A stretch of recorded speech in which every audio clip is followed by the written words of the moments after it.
Mic check, mic check. Yep. Here's Big Mama. Yeah. So just a warning to you guys. This is our second time trying to record this first part of the podcast. I don't know if the first part saved. If it did save, I'm going to post that. If it didn't save, we're starting over. But we got a pug this time. And she's louder than you guys thought she could be.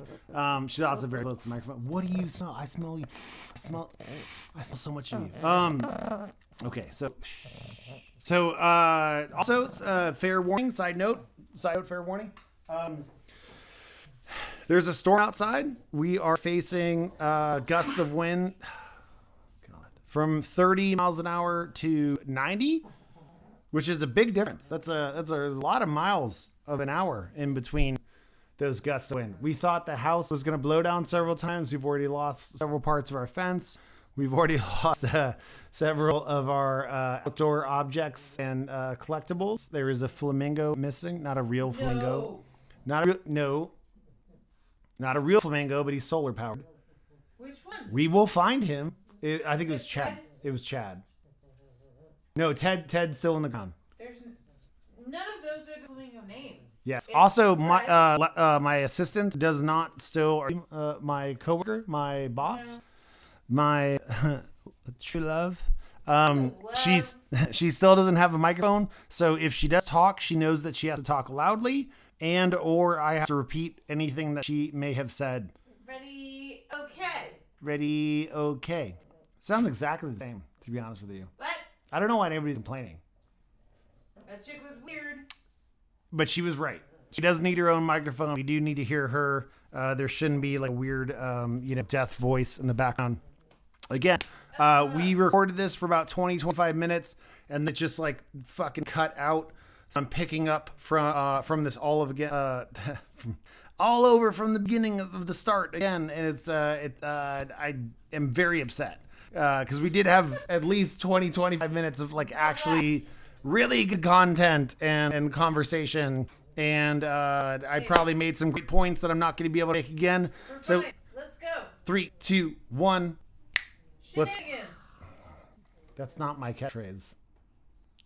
That's mine. Well, yes, actually, that's how we met. That's why we're dating. It's because he yelled shenanigans during an orgasm, which was queen. It was all right. There's a lot worse things you can yell, like somebody's, like a previous boyfriend or girlfriend's ex-boyfriend, girlfriend's name, or not. You just yell Jesus, like that'd still be weird, Moses. It's still any name really. It's not your own would be weird. Sebastian, it'd be strange. So, why are we here? What happened? Where did we come from? Where do we go? Cotton Eye Joe, which I think is racist. I think it's a racist song. I'm not sure. I have to look up the origins. Speaking of origins, what happened was this is coming from a Chris Rock clip, one of his specials. It was a joke that he made, which has been done several times since then, and maybe a couple times before. It's not an original. It was an original Chris Rock joke, but he basically made the claim that we're not going to cure cancer or AIDS because there's no money in the cure. The money is in the disease and it's in the treatment, and so we don't want to cure this shit. One for surefire way, 99% at least, to cure AIDS is to wear a condom at all times, whether you're bike riding. That's to prevent, not to cure. That's what I'm saying. There are multiple preventions to this disease, which we will go into. But the best defense is not being there in the first place. Best offense. No, offense, defense. Offense, defense. Defense is the best offense. The best offense is a really good defense. So in contrary. In contrary. Somebody posted this clip of a kind of conspiratorial Instagram. I don't feel comfortable naming it right now because I don't know if it would be any legal issues. But I follow a couple kind of like fringe, fun conspiracy Instagram handles that some of these guys post really good content. And some of these guys post complete bullshit, and both of them fascinate me at the same time. And so my feed is like ass, tits, UFOs, tits, ass, UFOs. Some of the song we make, ass, tit, UFOs. Also, Hey, good for you, bro. also family, my brother, right? Your brother. Fuck Yeah, you. my brother, ass, tits, UFOs. So Pugs. and so many pug. Oh man, 50 pug Instagrams for sure. Maybe like And now that's once I'll make it. what's that stupid fucking what is that now? That dog? He's like a miniature greyhound. The stupid one. Like, oh no, so vogue. You like snow? No, it's snow. Lola. No, it's not Lola. There's like multiple accounts. It's one dog. But anyways, No, there. Do you know how many dogs? talk about conspiracy theories. And to go back a second, because we made this point 30 minutes ago in a different video that we created, which was awesome.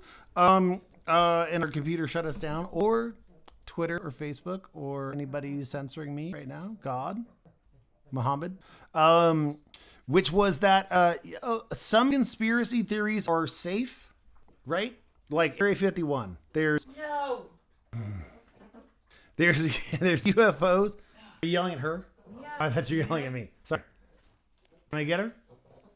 No, just keep. Okay, I'm gonna keep talking. One of our pugs regurgitated, which isn't abnormal for pugs, and for our pugs, very common. And we've been trying to sort that out for a long time. But they are gorgeous, and she is eating it right now. So here's where we are. It's like a perfect example of us right now online looking shit up. We're on YouTube, right? And we regurgitated this stuff, and you and I are both eating it up right now, which I think is a great analogy. Right?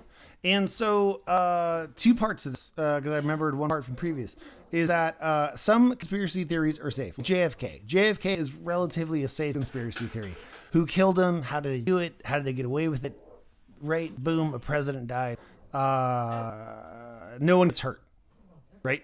No one right now is like, no one has a gun to their mom's head. They're like, you fucking tell me who killed JFK, and I'll fucking kill you. That's very safe. QAnon is an extremist group and belief, and it's very dangerous, and there's not a lot of logic behind it, and there's not a lot of rationale and intelligence, and these dudes are running into pizza parlors with AR-15s and code. Like it's a very dangerous conspiracy theory. People have and are literally dying from that conspiracy theory. JFK, very safe. JFK is like, who did it? How did it happen? Where did it go down? No one's dying today because of a JFK conspiracy theory. I understand also at the same time that JFK Jr. is linked to QAnon. There's no proof or evidence in any way, shape, or form. It's literally a fucking misnomer post online. I can see how like one breeds the destruction of the other. Versus we talked about this previously, which was that crazy stupid bitch who got elected to Congress, Marjorie Greene, who had claimed in the last 48 hours that Nancy Pelosi and the Clintons had orchestrated school shootings and Sandy Hook and other active shooter situations in order to fulfill a prophecy or some. Who fucking knows? Who fucking knows? Who fucking cares? It's dangerous because like I could see a couple people online being like, "Oh no, that's true." I don't know what accent I have when I do this. Oh no, man. No, It's not true. it's like Creole. Like, oh no, man, that's You got the gummies for dinner. no. Like I feel like he had like a really eccentric version of Matthew McConaughey's voice. Like, oh man, that's true. No. I bet the Pelosi, she's out there orchestrating school shootings. Anyways, I don't feel like it's as southern. oh, it's probably deep south, like so south that they don't really speak English. It's more of like a drawl, and Wow. Yes. And if you tried to spell it out loud, like you couldn't, you know, like Southern, There's a lot of A's. Southern. And you're like, what? Southern. So SZOTHARN, Southern. Yeah. That. Scissor, you know, speaking. So there's some of that. There's conspiracy theories that are safe. Like you talk about them, ancient alien theories, like no one's going to fucking die. No one's going to get upset, right? But Until it's the second coming. but you get in like QAnon and some of the Trump conspiracies and like no, people are dying. People have died. So this is skeptical. This is not okay. The cut and caveat to that for me would be on the medical health science public health realm of these kinds of situations where like, and I think I go into this way later. So excuse me, this was originally 84 pages plus of notes. And then I dialed back to 38 pages right now, which is I'm currently sitting at 10,000 plus words. And you look at like an anti-vaccination conspiracy theory, and you know that sits and exists in its own, you know, thought and realm and moment of speculation and concern. Is it dangerous? Yes, it's massively dangerous, especially if there is no proof or science behind it. So much of anti-vaccination conspiracy theories right now are just, hey, here's bullshit, right? And we don't need to prove it. We don't need like science has to prove everything. Medical has to, like, which we're gonna go into with Dr.Sebi and HIV and AIDS and origin. You have to be able to prove all of this shit. If you don't prove any of this stuff, that's fine. As long as you have like a good reason, quote unquote, of saying that it's inaccurate, right? We have no absolute definitive evidence whatsoever that quote unquote Bill Gates is trying to microchip people. Does that theory exist? Yes. Is it populated and put on Facebook and other shit? Yes, 100%. Is it shared? Yeah, for sure. Is it real? No. And are there TED Talks and a couple videos and interview that Bill Gates has done where he's spoken openly of vaccines and people are like, that one sentence that proves it. None of that's true. And go into this in a little bit. I know we're 13 minutes in, but to go into this a little bit later, the concept of big pharma and fucking over the human race, ultimately, like to cut things short, very hard to do, very speculative, what's the reason, what's the point? There's not a lot that exists in this. We're not trying to create an Elysium. We're not trying to create a utopia. It's not like Elon Musk is trying to defect to Mars and not take any of this shit with him. Like, oh, Mars would be free of polio. I don't know why he's French in this. Yeah, but he is. He's probably French related. And, there's none of that being carried off. We don't see elites escaping a lot of this shit or disease. Yeah, they escape poverty for sure. They escape conditions that are associated with that. But they're not escaping disease. They're not escaping health issues. They're not living forever. They're not fucking lizard people. Like none of this shit's been proven. Like, I'm not sure, to be honest. But you have somebody like Al Capone. Like I've been in Al Capone's prison cell, which I know sounds weird, but when I was in Eastern State Penitentiary on a tour, and I was in Al Capone's prison cell, that dude had everything. He had everything, but he still died in a fucking mansion in Florida, probably Florida, of massive 3rd degree, 4th degree syphilis complications. You couldn't save that. You couldn't save that son of a bitch. Say again? That's what happens when you fuck a whore. several wars. And we're going to go into that. Syphilis is a massive part of AIDS and LSD. AIDS and HIV. So here we go. So I was on, Chris Rock. Somebody posted a video of Chris Rock and this kind of joke of, they ain't going to cure. Where's his hand movement? They ain't going to cure AIDS. What accent? In this one, he's like a Louisiana. Nope. Chris Rock is from New York originally, Chicago. The Bronx. Between Chicago and New York. Sure. Yep, Minnesota probably like Michigan. He was probably born in Michigan. Alabama. Lying motherfucker. Anyway, so we're gonna cover the idea and topics of a person named Dr.Sebi, which is somebody that I got turned on into in the comment section. HIV, AIDS, and its origins, and other rumblings. That's all it's about. 15 minutes in.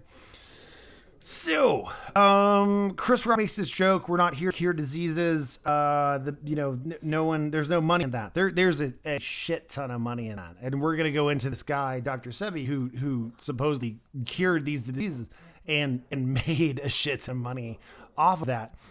With that said, Alfredo Darrington Bowman was a Honduran herbalist and self-proclaimed healer, which is later took on a kind of persona or name of Dr. Sebi.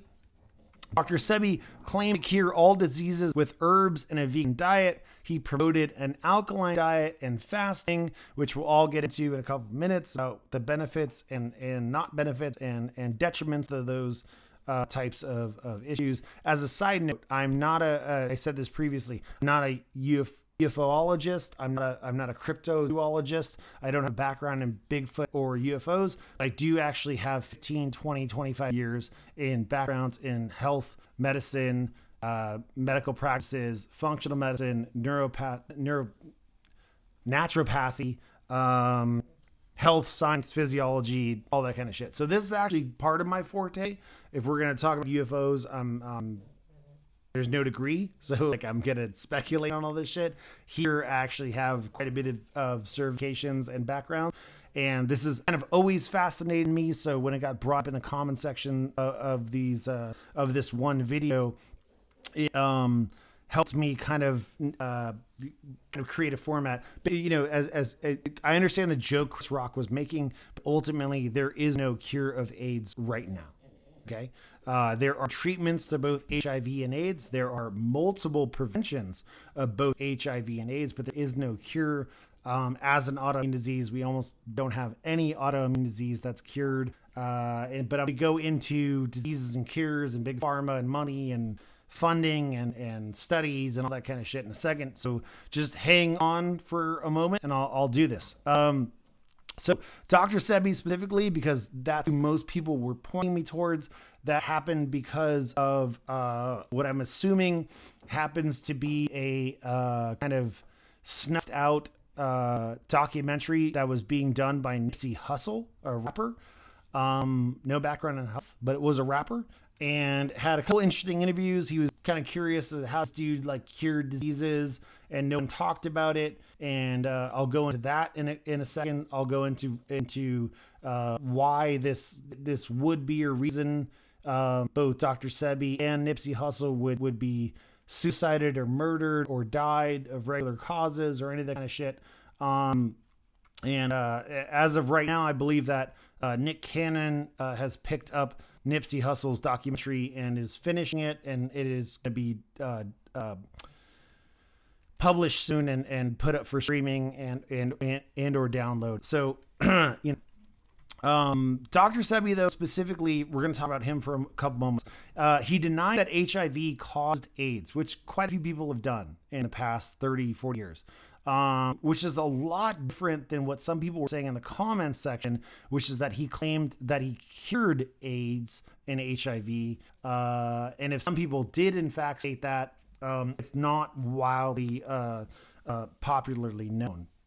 If he eventually set up a practice and treatment center that was popular among a few celebrities. Some of these celebrities he was popular with historically have had issues with medical professionals, Western medicine, drugs, and treatments. For example, John Travolta, who's a well-known popular Scientologist, That dude, in Scientology, you're not going to believe in antidepressants and antipsychotics and a variety of medications, whether he's took them or not, we don't know. But he's been outspoken against them. And also Michael Jackson, Dr. Sebi claimed that he cured Michael Jackson of opioid addiction. Yes, even though Michael Jackson died of opioid addiction the second time we've done this. Yes. So, yeah. So,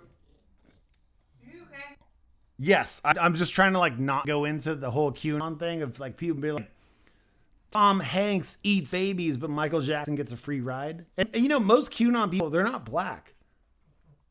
Like if there was a group of QAnon's believers that were black, that were like, Michael Jackson never did anything to kids, I'd believe that. There's a wide range of white people that defend the fuck out of Michael Jackson. And I don't see the point of it. He's not one of the, the guy, Quincy Jones did most of his music. He made a good fucking variety of music, but conclusively, he was a very fucked up individual, did a lot of things wrong, had a lot of things wrong with him. But at the end of it, he looked white. But I don't think that's what saved him. It's like the Tiger documentary we watched the other night. Tiger's almost immediate antithesis of like, I'm not black, didn't save him in golf. That guy could have been like, I'm black as a motherfucker, Wu-Tang Clan, and he still would have done amazing in golf. Black though, like he was acknowledging. Don't pull your white privilege bullshit in the cedar. No, he's acknowledging like everything that he is. Like I'll take for example me. You gotta say this louder. I gotta repeat it, by the way. Go ahead. Okay, so I look white. Blonde hair, blue eyed, basically translucent is her skin color. Cuban. According to 23andMe, she's not half Cuban.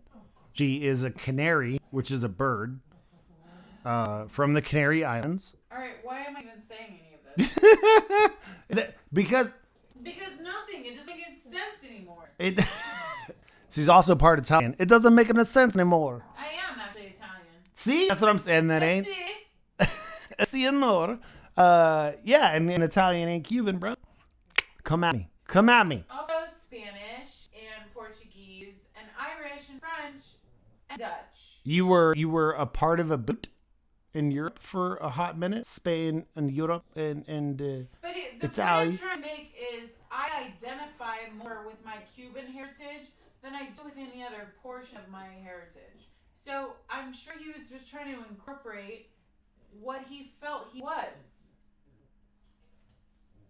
I'm so sorry. I honestly mean this. Back up. Who are we talking about? Who's he trying to identify as what?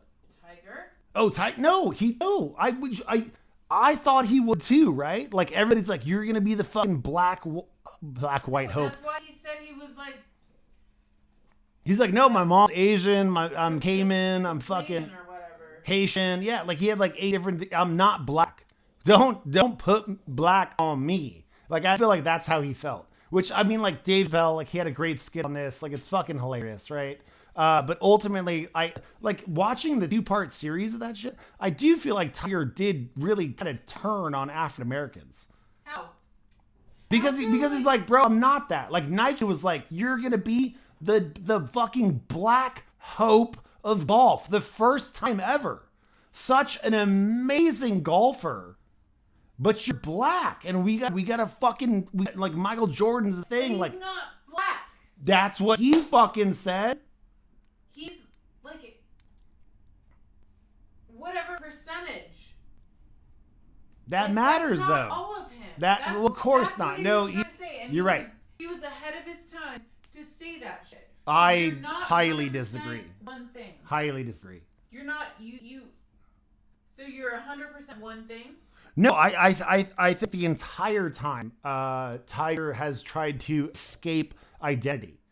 We're like, bro, you're a fucking sex addict. And he's like, oh, I had relationships with all these women. I wasn't fucking all these bitches. I had relationships. Had a fucked up childhood.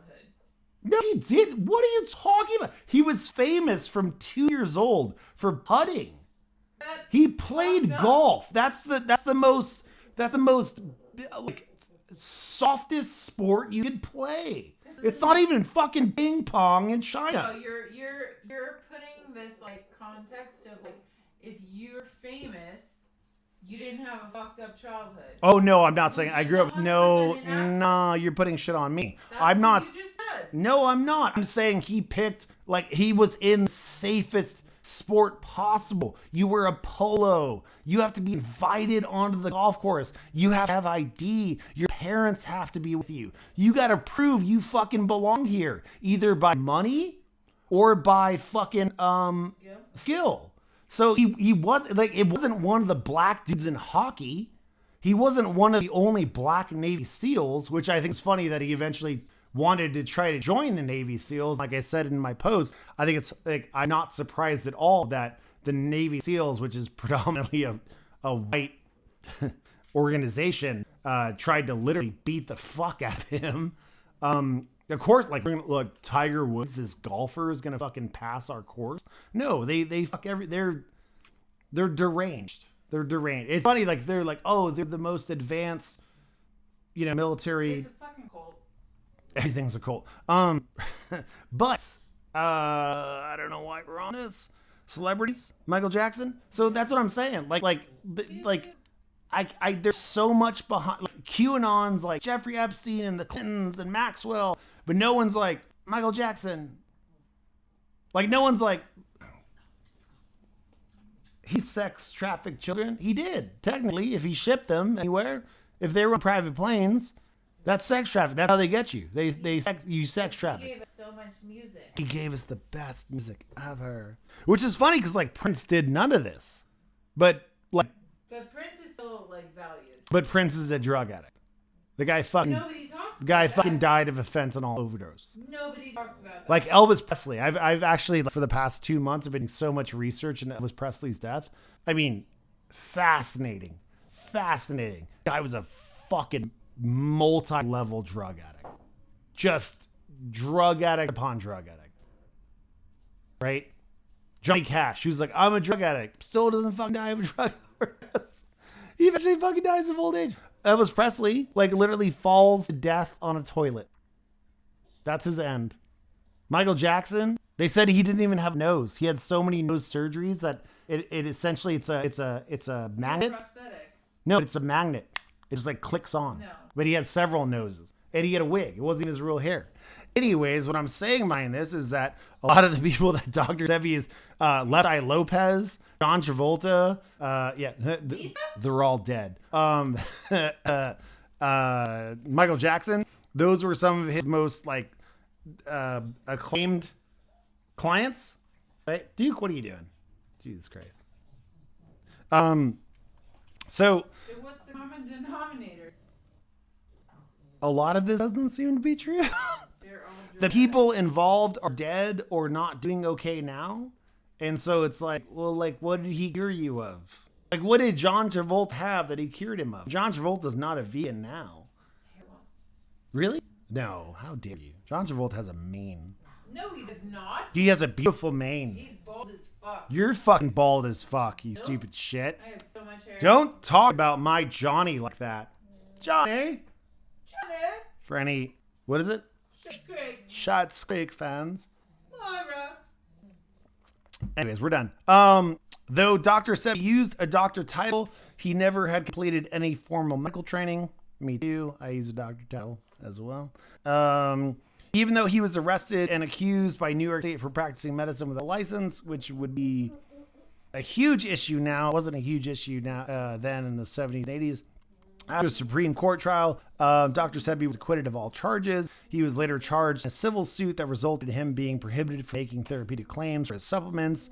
In May 2016, Dr. Sebi was arrested in Honduras for money laundering after being found carrying tens of thousands of dollars in cash with insufficient accounting for its origin. During several weeks of detention in jail, he contracted pneumonia. He died in police custody while he was being transported to a hospital, which is part of his conspiracy that he was murdered, suicided, or however you explain it. We can't. There aren't a lot of documented assassinations through injection of pneumonia or I guess just overall injection of pneumonia, breathing or atmosphere or through a vein of some kind. And then even though he was popular, nobody also claimed that he was suicided in this format. A lot of his information, whether it was cures or preventions or cures or treatments of diseases and issues, if it came out and it worked immediately, you would have been immediately taken care of. You wouldn't be taken care of 20, 30, 40 years later. As a side note, as far as assassinations, Dr. Sebi claimed to have at one time where they suffered. Russia. Unless you're Russia, then at any point you can die. Dr. Sebi claimed to at one time or another have suffered from a host of separate illnesses, including but not limited to asthma, diabetes, impotency, visual impairment, and also one time visited a herbalist in Mexico named Alfredo Cortez, who confirmed that he was dying. So Cortez said that Dr. Sebi was dying, and Dr. Sebi said that Cortez healed him. Those issues all kind of can surround diabetes. So if Cortez treated him and reversed his diabetes in any sense, it would have reversed or cured any of those issues that he dealt with. They're all tied in, so it's skeptical. But there's no paperwork trail on any of this stuff. So a point that I'm going to make now, as far as documentation of this, there doesn't appear to be any, which is a huge issue. Though I personally grew up much later than Dr. Sebi, and just using myself as an example, from birth, my medical history has been documented as long as I've reported it. My immunizations, my medication history, my drug history, ailments, diagnoses, treatments, all of that is documented. Now at 35, I personally track all of that stuff. I print and monitor all of my medical info. I have my own folders, literally right over there. And it contains those folders contain the last 3 years, and in the garage contain at least up to the last 10 years that I've tracked. And I have all of that info at my fingertips. It's available to consult or confirm or deny. It's also online through what's called an app called MyChart. So if I stated that I had a medical issue, whether it improved, remained the same, or got worse, I can actually show you evidence of that, where a lot of people who make these claims simply cannot. After that, Dr. Sebi began his own healing practice in Honduras. He developed treatment that he called, quote unquote, African bioelectrical cell food therapy, and claimed that it would cure a wide range of diseases, including cancer and AIDS, as well as a variety of chronic conditions and mental illnesses. He also developed related herbal products. He said his supplements could cure AIDS. I'm going to try and not focus on the legal issues or his death or other controversies because it's kind of outside of the scope of looking at the HIV/AIDS origins and treatments and understanding. But Dr. Sebi in the comments was used as a main and primary example of someone who claimed to have treated all of these illnesses without the help of Western medicine. And that's really what the top of the convo was about. It also appears that his popularity has spiked or respiked in recent months because of a potential Nipsey Hussle documentary. He was a rapper, and that after Nipsey died, Nick Cannon picked up or was attempting to finish Nipsey's original documentary about Dr. Sebi.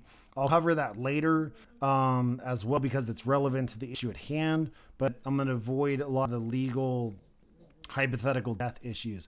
Hustle's documentary seems to be about Sebi's legal history and not so much about medicine. FYI.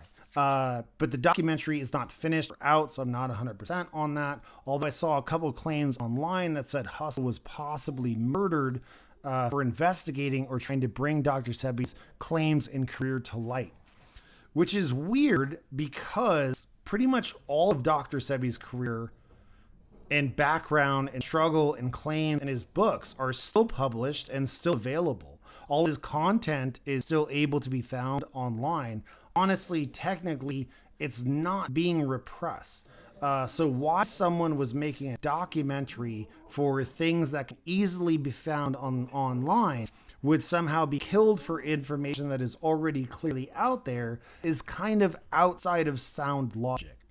On top of that, I haven't seen a lot of people who knew Hustle specifically make claims that coincide with this, that Nipsey was murdered because he was investigating this one professional whose everything is still available about him. You can, even though you can't download a book that says Dr. Sebi cures cancer, because that claim isn't true or founded by science or backed up by research, you can still download a book that basically says that he cured cancer. So while that exists, it's very difficult to think that like, oh, there's this rapper who has no medical background investigating and making a documentary about this doctor who also has no medical or scientific background. And that these major claims are made of cures and treatment, and everybody involved is going to be murdered because they don't want the truth to come to light. If that's true, then also you're probably looking at a potential assassination of Nick Cannon.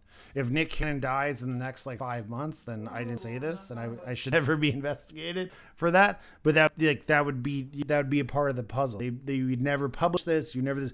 We just watched the documentary on the dissident, right? Which was Jamal.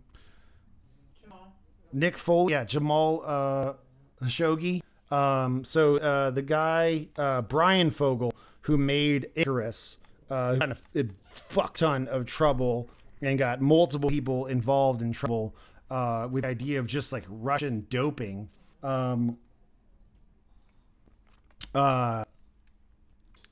There's so much behind that just one documentary. He ends up going and creating another documentary on Jamal Khashoggi, and he can't sell that documentary. According to him, Joe Rogan's podcast, the Dissident documentary, he could not find anyone to pick up and fund and put money behind and help it get out there, including Netflix and all this kind of shit. So if Nipsey Hussle found Dr. Sebi and found this idea, we're gonna put money behind this and put this stuff out there, then and it's squashed, then almost everyone else that's associated with will also be squashed. So you'd be looking for those kind of parallels in the conspiracy theory realm.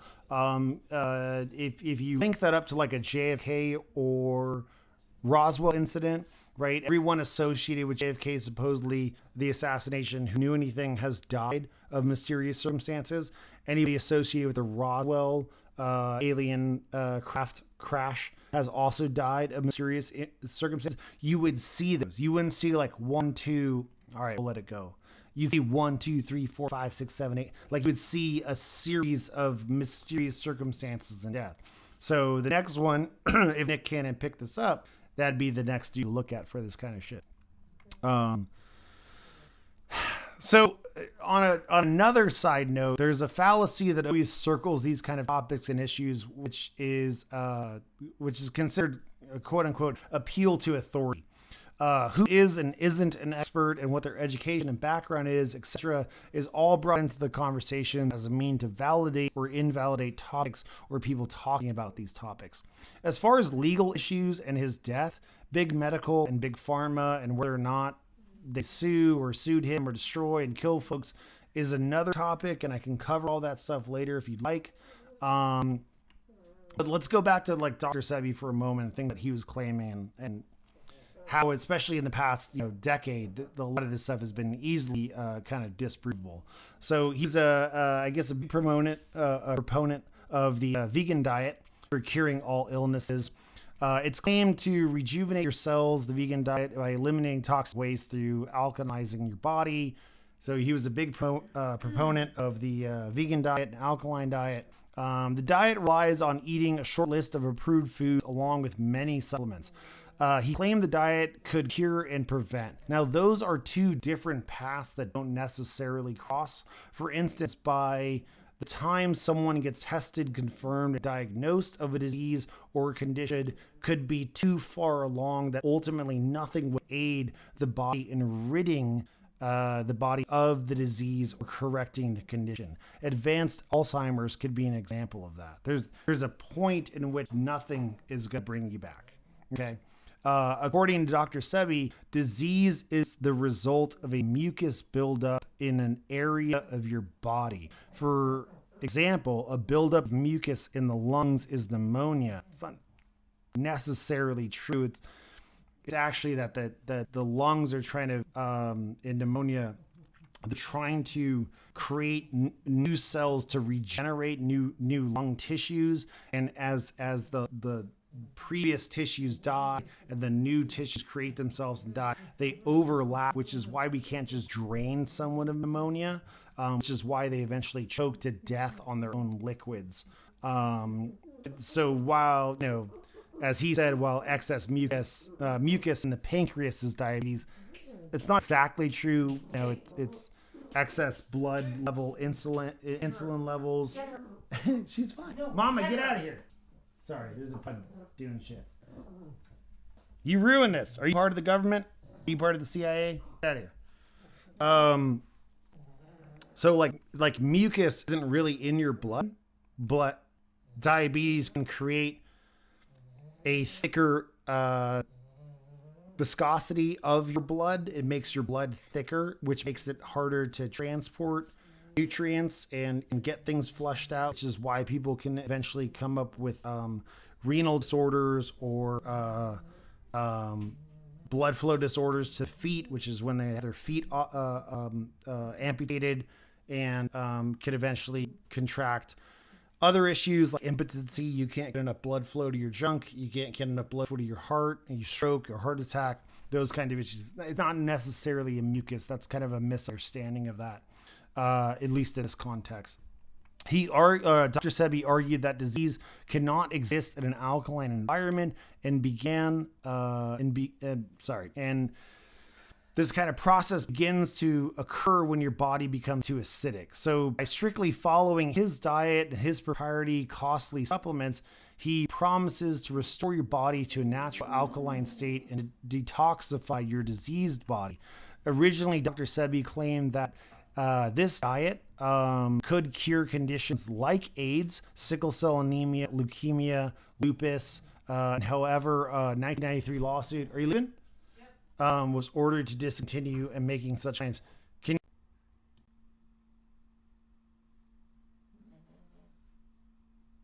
All right, well, seems turned back on.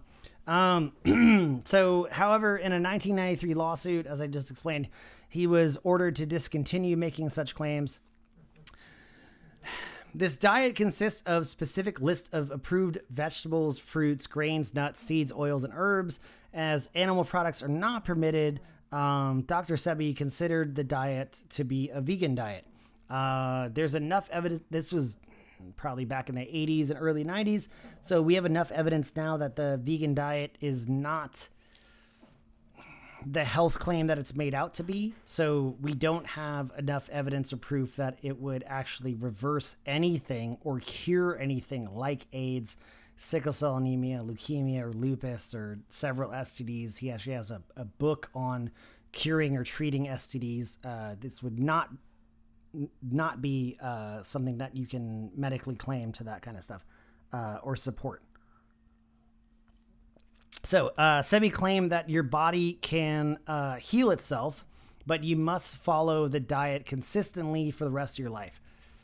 That's different than a cure. We look at a cure as something that you can take and is a one and done kind of situation, and you can kind of resort back to a normalcy, versus something that you have to change and alter for the rest of your life in order to seek benefits from. For instance, if you have cancer and you go on chemo, if you're on chemo for the rest of your life, then technically chemo is a cure.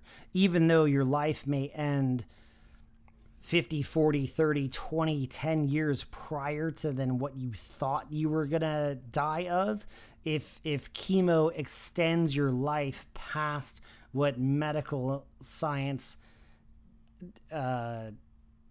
believes and thinks it can prove to be the end of your existence, then technically that's a cure, right?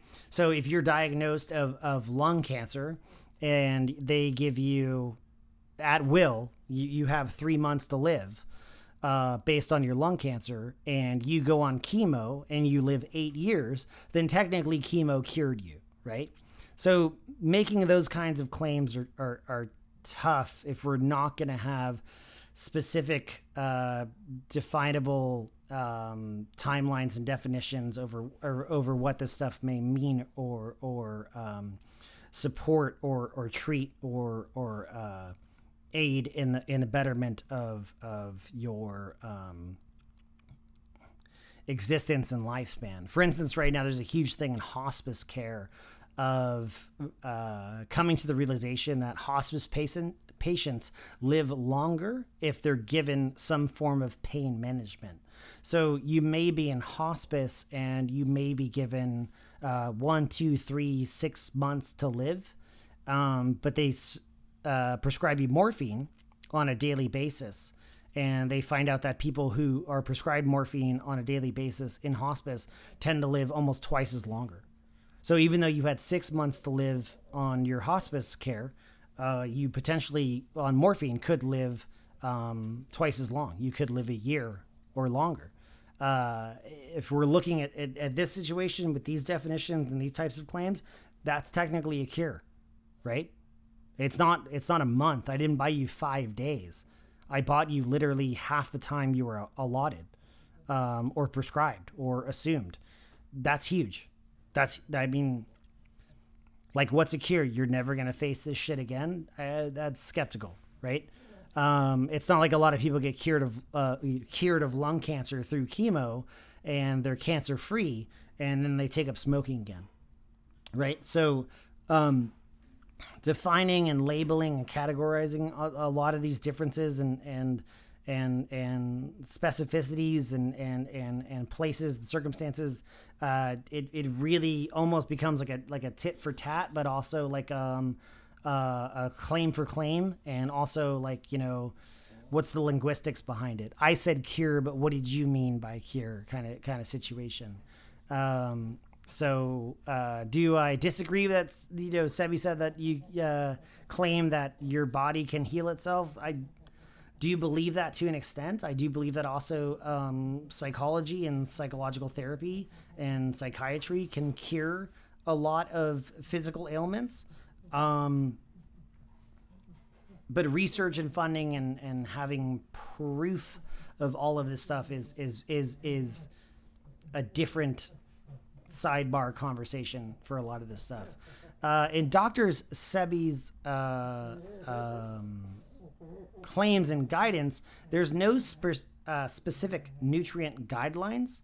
However, the diet is low in protein. It also prohibits beans, lentils, and animal and soy products. Protein is an important nutrient needed for strong muscles, skin, joints.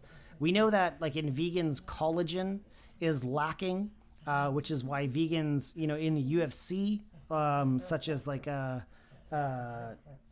what's his fucking name? Not Ortiz.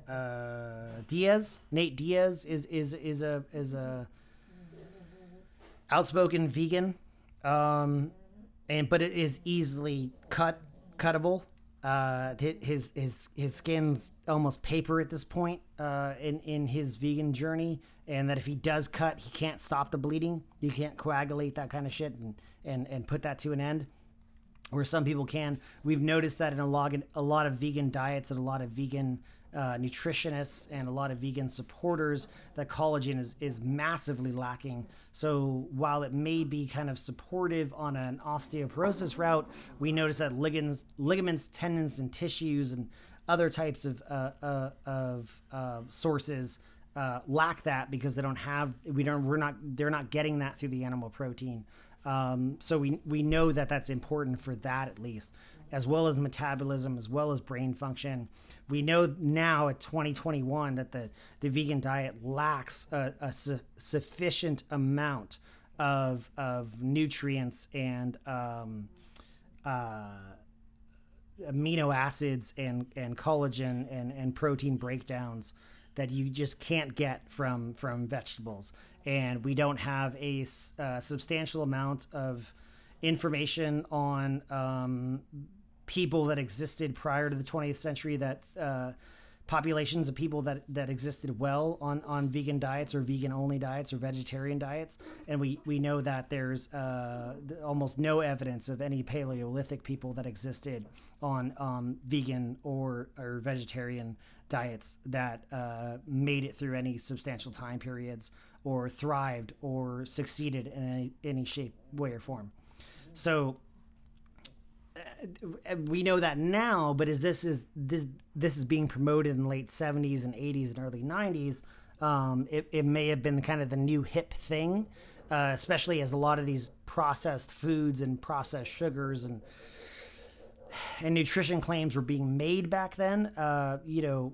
We know for a fact now that these things don't exist. They're not verifiable in studies or medical settings or able to be proofed out in any shape or way or form that would kind of make the overall ideal of nutrition change their format on what we believe. Nutrition right now across the board is basically lean protein, so fowl, birds of variety, fish of variety, and then some red meats, and then healthy amount of vegetables, healthy amount of fruits, and balance with fats. And all of these things would ideally be kind of natural and from the earth in any way, shape, or form. Processed grains or processed milks or dairies or any of that kind of stuff would fall in later subcategories. That the ultimate top pillar of this is going to be kind of a lean protein, a heavy vegetable route, a substantial healthy fruit route, a healthy fat route, and then some of these other subcategories get made. Oddly enough, too, additionally, you're expected in Dr. Sebi's diet to purchase what Dr. Sebi called his cell food products, which are supplements that promise to cleanse your body and nourish your cells. It's recommended to buy the quote-unquote all-inclusive package, which contains 20 different products, all of which are special propriety blends, so you don't have the information on what any of this stuff actually contains, or what its nutrient value is, or what its caloric value is, or what its vitamin D to vitamin C ratios are, any of that kind of stuff. So 20 different products that are claimed to cleanse and restore your entire body at the fastest rate possible. Where he came up with this, how he developed this, what the science was at the time, all of that's speculative because we don't have specific information on what was being recommended at the time. Besides this, there's no specific supplement recommendations that are provided. Instead, you're expected to order any supplement that matches any of your health concerns, and you don't know what that contains because that's proprietary information. For example, the BioFuro capsules claim to treat liver issues, cleanse your blood, boost your immunity, promote weight loss, aid in digestive issues, and increase overall well-being. Furthermore, the supplements don't contain a complete list of nutrients or their quantities, making it difficult to know whether they meet your daily needs or not. However, very low-calorie diets usually cannot be maintained long-term. Most people who follow these diets regain the weight once they resume a normal eating pattern, especially anything outside of this diet. Again, this diet you're supposed to follow for the rest of your existence. You cannot or should not deviate from its suggestions. If you did, then it would ruin the whole process and scientific manner of it. Since this diet does not specify quantities or portions, it's difficult to say whether or not it will provide enough calories for substantial weight loss as well. The diet promotes eating a large number of vegetables and fruits, which are higher in fiber, vitamins, minerals, and plant compounds, though diets rich in vegetables and fruits have been associated with reduced inflammation and reduced oxidative stress, as well as protection against many diseases. For example, in a study of 65,000+ individuals, those who ate 7 or more servings of vegetables and fruit per day had a 25% or 31% lower incidence of cancer and heart disease, respectively. Furthermore, most people are not eating enough produce in general. In a 2017 report, 9.3% to 12.2% of people met the recommendations for vegetables and fruit, respectively. If you actually go online and you look up your RDA, recommended daily allowance of fruit and vegetables, it's very hard to hit. Honestly, if you looked up how much broccoli you should eat per day, roughly it's almost going to come out to like a pound, which most people aren't going to hit in 1, 2, 3, or 6 meals a day. It's high up there, especially the way you cook this stuff, especially the way, you might be like, oh, I'm going to hit my asparagus content for the day, but if you bacon wrap that, well, then it dials it down. If you cook it in butter, then it changes the circumstances. There's caveats and variations and nuances to a lot of this nutrition stuff, which doesn't make it a kind of flatline singular or event or scientific understanding or experiment. Moreover, the Dr.Sebi diet promotes eating fiber-rich whole grains and healthy fats, such as nuts, seeds, and plant oils.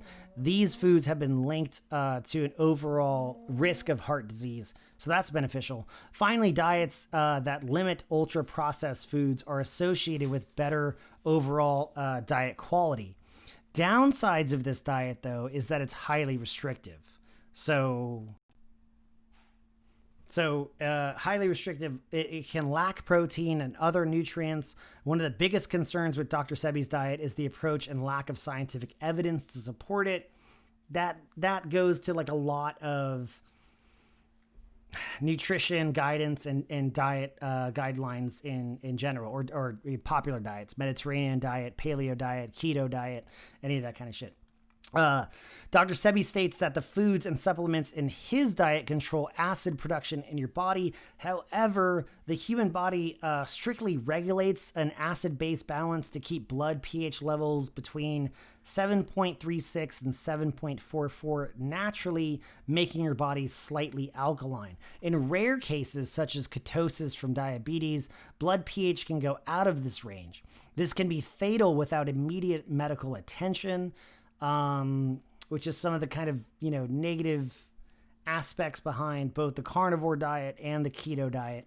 Finally, research has shown that your diet may slightly or temporarily change your urine pH, but not your blood pH. There's differences throughout your body. For instance, your stomach acid needs to be, your HCl, hydrochloric acid, needs to be higher, needs to be functioning well, versus a urine pH where you don't need a lot of acid in your body. Your kidneys and your liver and those kind of things should be filtering it out. Organs have specific functions as a part of the entire human system, and there should be a balance and cohesive kind of back and forth between a lot of them. When they dysregulate, that's when issues come into play. For instance, your thyroid, pancreas, and adrenal glands are intimately connected. So a lot of people get diagnosed with thyroid disorders when they're actually stress disorders that are causing the thyroid disorders. Or they have diabetic related disorders that are actually caused by thyroid disorders that are caused by adrenal disorders, right? So your stress can throw off your metabolism, which can throw off your ability to regulate your blood glucose and blood insulin levels. And then people go to the doctor, they're like, oh, I did blood work and my glucose levels were over 100 and my AC1 was high. So they recommended I go see an endocrinologist, and the endocrinologist has this kind of random kind of associated background of hormones and metabolic hormones, and so they're looking at the blood work and they go like, oh, high, low, high, hey, low, and so this, and so take this medication, do this, cut carbs, go ketosis, like it depends on who you see, it depends on what the backgrounds are. There's those kinds of shits. For instance, my dad's been a type 2 diabetic. We know exactly why. My family knows exactly why my dad's a type 2 diabetic. Nothing genetic, almost nothing life circumstantial. Just happened to hit a couple bumps in the road that led to this specifically. And so, I think my dad is roughly 77 or 78 at this point in the conversation, and he goes to UCLA Medical Center, one of the number one medical universities on the fucking planet. And we go to the specific UCLA Medical Center diabetes clinics,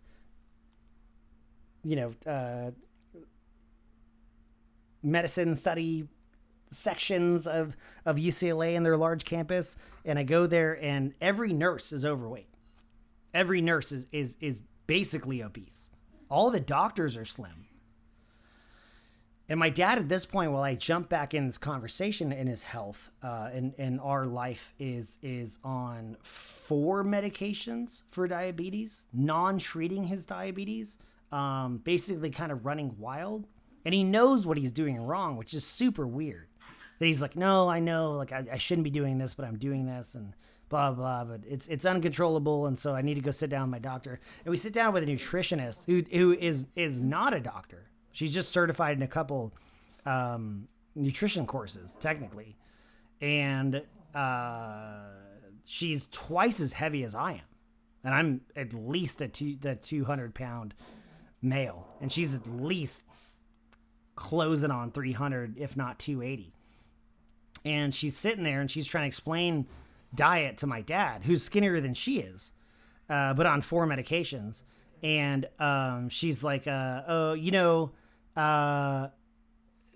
if you're gonna eat fruit in the morning, like have half a banana, because like a full banana would be too much. And I'm like, if you think this guy has diabetes and is on 4 medications because he's having 1 banana a day, like the conversation's gonna end right now. Cause the fuck, like this guy is on 4 of the best medications in America to treat this shit. And you're telling this guy, who I know exactly what his fucking problems are, I'm just not going to list them right now on this cast, like that it's a banana is not his problem, right? So so there's some issues with this behind the vegan diet, which I've said, behind alkaline and acidic diets. Finally, kind of quote unquote, research has shown that your diet may slightly or temporarily change or improve your urine pH, but not your blood pH. And so even though if you're following Dr. Sebi's diet, it will not make your body more alkaline overall. Many proponents of this diet suggest that you monitor the pH of your urine to ensure that it's alkaline and not acidic. However, it's important to note that pH varies greatly within your body. While some parts are acidic, others are alkaline, and there's no set level. We used to do this with athletes. We would be able to take pH strips. We'd be able to have them kind of lick them initially to kind of show them what their pH balance was in their saliva. And then we would just have them squirt a lemon concentrate into their mouth. And then their pH would be fucking maxed afterwards. So we do a second strip. We do initial pH strip. Okay, what color is it? It's like a soft purple. We have them swish a solution in their mouth. And then it would go super dark purple. And then we would have them swish a zinc solution in their mouth. And then it would almost go back to alkaline. It's kind of like magic, but it shows you that test in particular from the coaches that I learned it from showed you how your body flushes acid, which could help with lactic acid concentrations and that kind of stuff. So there's like an athletic association to it, but it's not, basically like I wouldn't be able to do that in a 5-minute setting and be like, see, you're cancer free. That's not going to be a thing. Your stomach, again, is loaded with hydrochloric acid, giving it a pH of 2 to 3.5, which is highly acidic, especially for like one content of organ. This acidity is necessary for your breakdown of food, though. A lot of people who don't have this acidity have regurgitation issues. They have acid reflux issues. Typically, acid reflux is actually an issue of not having enough stomach acid. That there's technically a lot of water content in the stomach, so the acid sits on top, so any food that hits it immediately puts it back up. So you technically need more acid to fix that issue, not an anti-acid. That's a different conversation. So on the other hand, human blood is always slightly alkaline with a pH of 7.36 to 7.44. Some people who do cut themselves, nick themselves, or have an open wound, who lick that, can all of a sudden be like, that's sweet. Like, my blood's sweet. Or you look at it and you're like, my blood is like a fucking salt shaker. So alkaline acidity in the body, it's not like that cancer patients, every time they nick themselves, are like, no, that's salty. Like it's not, we don't have an N=1 on any of that kind of shit. So, however, this only happens during certain disease states, such as ketoacidosis, caused by diabetes or starvation, or even alcohol intake. So the alkaline diet is said to fight disease and cancer, but its claims aren't backed up by science enough. Although it may aid in your health by restricting junk foods and promoting more plant foods, this has nothing to do with your body's pH levels overall. As a side note, if you believe that diseases are curable, I think that's great. You should. I don't want to steer you in the wrong way. Placebo effect is more than 50% effective or more in certain situations. I do think will, thoughts, and intentions have an incredible amount to do with health and sicknesses and healing.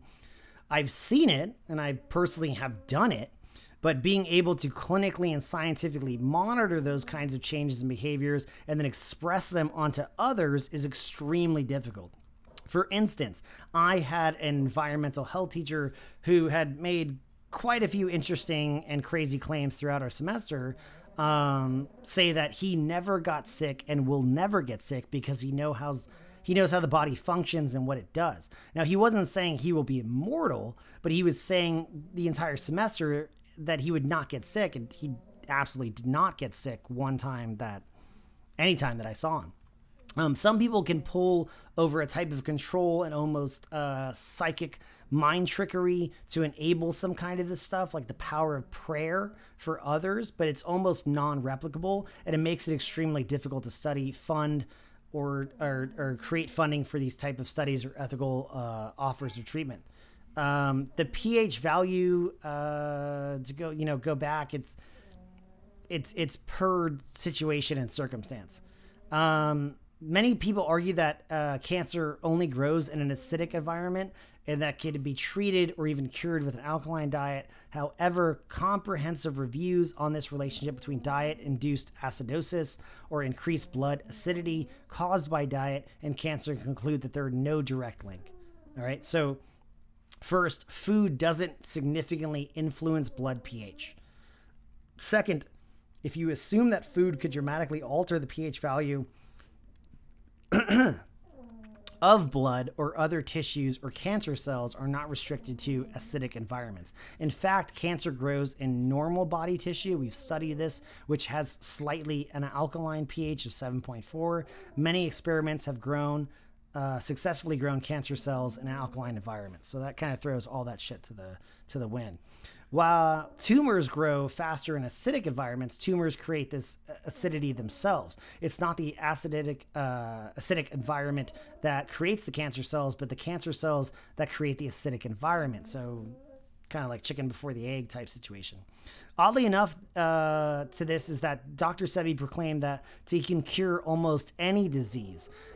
With the kind of strict yet moderate alterations suggested by many of his books, this would not be enough to cross the broad scope of event to cure or treat every disease. So pause real quick. Other things like genetics, environmental toxins and conditions, birth defects, injuries, etc. would be such an incredible and broad range of potential issues and contributing factors to consider and navigate that it would essentially be impossible, which makes this all super crazy and convoluted. We know enough about the vegan diet now that changes alone cannot actually create issues in a big population of people versus to help treat or cure. Factor in other ideas like blood diet and genetic diet coding, paleo, Mediterranean, and there's too much going on. This is why science and medicine in general has huge issues and complications with adding nutrition to its subject matter and experimentation. There are essentially too many variables constantly shifting and moving that make it hard to track, plan for, and execute. This is why the study for medications and chemistry and pharmacology, it's very difficult because the diet can throw a massive curveball into a lot of this. For instance, whatever diet or genetics you're on or have, it helps to know that Advil will work for almost everyone. NyQuil can be beneficial across the board versus having to factor in those in per population, age, weight, and backgrounds and nutritional or dietary settings. With vegan diets as well, we are far along to notice that those even start early on a vegan diet may not avoid sickness, disease, or ailments. Dr. Sebi as well admitted that HIV is an autoimmune disease, and I don't want to spend a whole lot of time on that because HIV and its AIDS origins and treatments seem to be kind of meat of this conversation and topic. Dr. Sebi did have books and claims to cure herpes and cancer, but I couldn't find a book claiming to cure specifically AIDS. But FYI, that could have been because of the lawsuits, and he may have retracted that type of publication. I think he did have a book that claimed to cure AIDS, but he had to rescind it. Still, though, if we were to stop right here for a moment and examine this, keep in mind there are hundreds of types of cancer. There can be a whole host of causes. It isn't just one and one. Testicular cancer, for example, can have many causes. A lot of specific data has to do with what causes which, and we also just don't know. While we can make broad claims like cell phones and laptops near genitals cause cancer, even smoking includes the specific bold word may. Why? Because not everyone who smokes gets lung cancer specifically, and not everyone who smokes gets cancer. There is not really a n=1 in science. It essentially doesn't exist. So making specific claims is incredibly difficult and broad claims exceptionally difficult. So if there are multiple causes, if there are multiple aspects to these causes, there isn't a single cure. It's just not logically, rationally possible. Not all cancer works the same way. So other things like treatments and cures, and also way off onto the sidelines because there really isn't a benefit to not curing this stuff. But even for the cures, quote unquote, we do have, there is still benefits into R&D and making it more expensive or more cheaper, covered by insurance or not, et cetera, et cetera. There are a lot of moving parts. This isn't really a disease with a cure, and then the entire industry holds back on that. as it's claimed, the entire industry doesn't even get along like that. Each medical industry is technically in competition with all others. So all universities are competing with all other universities. This is why specifically people sign on to a university and then everything they produce is bought and paid for and owned and copyrighted by that university.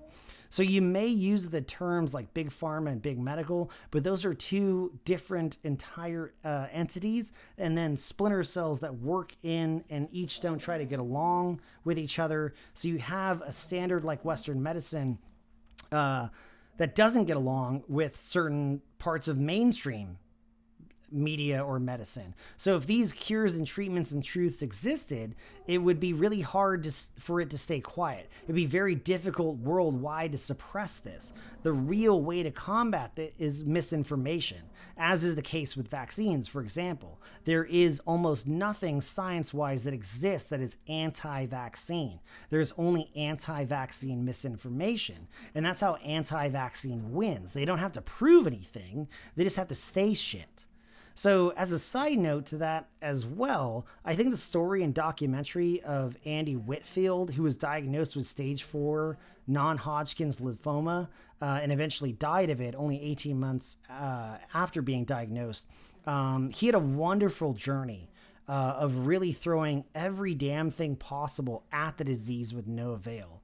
Compare that with Andrew McMahon, the lead singer of Something Corporate and Andrew McMahon in the Wilderness, who was diagnosed with acute lymphoplastic leukemia and completely recovered. Andy took more of the non-traditional Western medical route, while Andrew did not. And both men documented their amazing journeys, and though they have different diseases, essentially with different circumstances, you can kind of see the differences throughout each of their journeys and their outcomes. Also, there are a multitude of doctors who are not shy or afraid of suggesting a vegan diet to patients. I know, hey, I'll cut you. Don't fucking start. Don't you start! I know my parents were suggested it by their doctor for their Alzheimer's and mild cognitive impairment. But I didn't believe then, and I still don't believe now, that there's enough found evidence or good evidence to support that suggestion. So we went another direction. Overall, and unfortunately, there is not a one diet fits all for anything, nor are there suggested herbs, plans, or plants, or protocols, or plant medicines, or even pharmaceuticals that are perfect without side effects or guarantees. If this was the case, we'd be able to pharmacologically nip several common diseases in the bud. Obesity, STDs, diabetes, certain types of cancer, general conditions like the cold or flu, pneumonia, autoimmune diseases, hormonal disorders, thyroid, cortisol, liver, GI issues, headaches, migraines, etc. would all be essentially wrapped up in neat little packages, but they are not. And each have their own several underlying factors, undiagnosed factors, treatments and issues and complications. Medicine is not easy. Science is not easy. Studies are not easy. Nutrition is not easy. Funding is not easy. Experimentations are not easy. Hey, I'll still cut you. If they were, then we would have a lot of this tightly wrapped up. Yes, there's money in treatment, there's money in cures, but there's also money in studying and monitoring. Everything has to make money, no matter what it is. Even if it came down to special water or elixirs, that's not going to be given out for free. In order for these medicines to work, whether they are natural or chemical or man-made or hypothetical, they all have to make money and generate profit. Name me a single university program, supplement, herb, medicine, etc. that's free, truly free, and starts and stays free. Even with water, we have the ability to make that a business. Water businesses, quote unquote, can make 10 to 100K every month. None of this, even down to the water of what you should drink or how much protein you should eat daily, your active steps or active minutes, etc. Even things that simple can all change and shift in a multitude of opinions and circumstances. Dr.Sebi has been trending in a sort of way because of the traffic that's peaked of early 2019 following the death of the rapper Nipsey Hussle. who had previously reported that he was working on a documentary about Dr. Sebi. Some people likened Hustle's work on the documentary to his death, saying it wasn't a coincidence. The interview about the documentary, Hustle himself raised questions and circumstances about Dr. Sebi's death. It seems that diet wasn't necessarily trending in searches for nutrition and application, but rather a result of a curiosity about the related conspiracy theories. Dr. Sebi again was known to deny that HIV causes AIDS, and was in fact sued by New York State after claiming that he had quote-unquote cured AIDS in 1993. He was told to stop making medical claims about his diet's benefits. His diet also advises taking Dr. Sebi's quote-unquote cell food supplements. The program, for which there are gendered options, costs between $750 and $1,500. So, which is roughly also around the same cost of medical treatments right now for AIDS and HIV. So again, even if this particular dude was a messiah and spirit operative that was trying to shine light and truth on the situation and its origins and circumstances, it absolutely wasn't free. Dr. Sebi's program and supplements right now, if you were to buy them to try to cure AIDS or HIV specifically, are roughly about the same cost as it costs Western medicine under insurance to cure HIV and AIDS specifically. So there's definitely some issues in that. I'm going to go into some other parts of the AIDS origin and HIV origin and circumstances and treatments in the next part 2. But in this one, just kind of want to wrap this up as this is right now. I don't think this dude was wrong in any way, shape, or form. The lack of evidence, the lack of people that have come forward to substantiate his claims, the fact that he didn't need to confirm or diagnose some of these people, but he was able to treat them, quote unquote, and then resolve them of their issues, quote unquote. All of that makes for super slippery slopes on these types of conversations. If I took on a client and they had a serious disease, I need that to be backed up by a medical professional other than myself. I need a licensed professional to diagnose that. For instance, I had a client with MS. I needed all of the paperwork and proof up front. Then I went through a recommendation pattern of nutrition and supplementation. They reduced their symptoms. I'm not ever going to claim that they cured them. But we have documentation of the step-by-step process. I wouldn't want to meet somebody with a severe disorder or disease and have no proof up front, no proof in the middle, and no proof at the end. I would want all of that documented. There are so many people now that exist on so many social media platforms that say, I did X, Y, and Z. Look at my body composition. I took this chick who was 185 pounds and I brought her to 125 pounds. And here's the before and after pictures. Those people exist, and you can fake that, right? Yeah, I can make that happen. I could drop 30 pounds in an individual in a day. I've done it in 48 hours, roughly a day. Would I document that as a result? Hell no. It's manipulation. It's magic at that point. I'm going to have you not eat. I'm going to have you take diuretics. I'm going to have you sweat it out. I'm going to put an Airdyne in a sauna, and I'm going to have you die. You're not going to want this, but you'll drop 20 pounds in a day. Okay. That's not a cure. That's not a treatment. That's not a prevention. That's not, it's not a lot of the big claims you can make. And I would be very scared to make those kinds of claims. I'd be very scared of taking an individual and saying, hey, I cured X, Y, and Z, or X or Y or Z, or even in myself. I've had quite a few instances in the past 10 years specifically that things have happened where they've been really bad and they got really good. And I would never write a fucking book about them.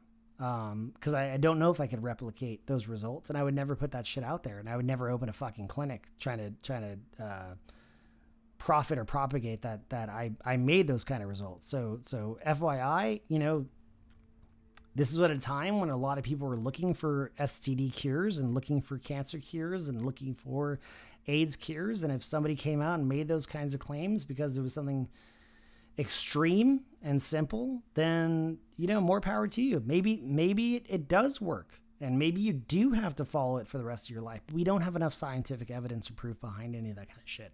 So on that note alone, I'm going to leave it there.